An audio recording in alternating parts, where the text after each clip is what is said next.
That's all he wanted to say. That's right, folks. The Jurassic Park Paddock is right over here.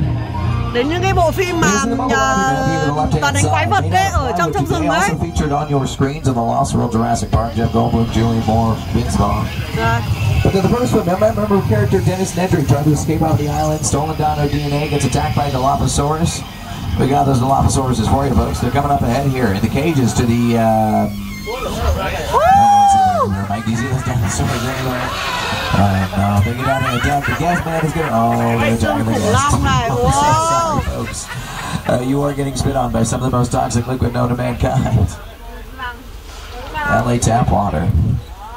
We're going to go ahead and show you that scene again here on your screens. Because I can. And because it's cool for a couple of reasons. One of those reasons is the fact that it's raining. You see, they filmed this scene here in Southern California. And it's raining. No, don't do that here, folks. It's not often enough. Most of the time, we got to create those weather effects ourselves. As our tour continues to go downhill, we're going to create those weather effects ourselves in the sense we call Old Mexico. And in fact, we got a whole special effects team out this way to create a thunderstorm just for us. Now, today, some of the elements are going to be added you wouldn't necessarily have on set, like the sound of thunder.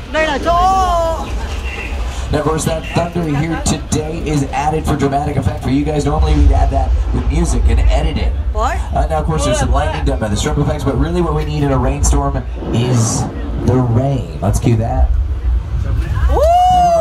There does look like we have a road closure up ahead, so for this experience, you guys want to kind of look a little bit behind you here.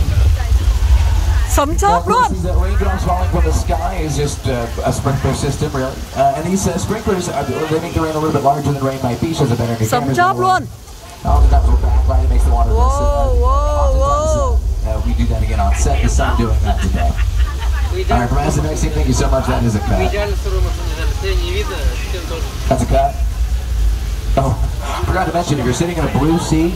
Blue seat? Yeah, there's a chance you might get wet. Wow, xài. Woo!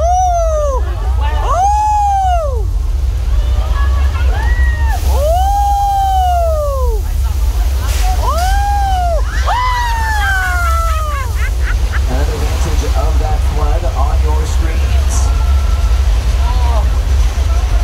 Whoa! Whoa, whoa, whoa, whoa! Big Fat Liar, Paul Giamatti, Frank Muniz, Amanda Bynes utilize that very same flood. So did Lady Gaga in her music video Judas. In that video, Gaga, she got swept away by the flood. Đấy, bộ phim này đấy, đấy. On your screen there, that's Paul Giamatti's stunt double, so all I'll say. Now, folks, we're taking you from Old Mexico into 6 points. Gets it seems we could, we would. We could up to 6 silent westerns simultaneously. Threw some dirt on the ground, some cowboys, and you got yourself. Today, the New York Film Academy. They're out here. You're going to see them filming out there to the left-hand side. Young, aspiring filmmakers learning how to make movies and such. Good stuff. And of course, they're not the only folks that use this area. We've been using this area since the dawn of filmmaking. Recently, Quentin Tarantino made his movie Once Upon a Time in Hollywood right out this way. Yeah, he turned these western sets into western sets.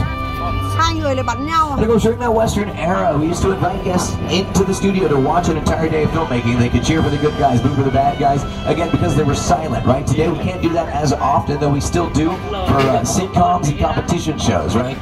Because we round the corner, out in the distance to the left, you'll see some of our newest sound stages. Today, competition shows like The Voice film out that way. That's my jam, too. A lot of competitioning happening out there.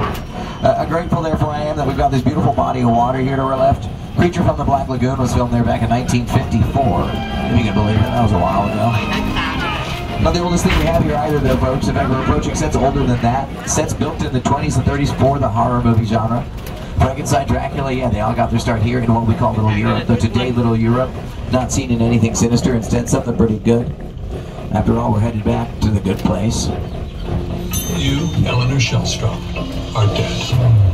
Cool. This location, the afterlife, come on. I've never ever seen this. You're in the good place. I'm not supposed to be here.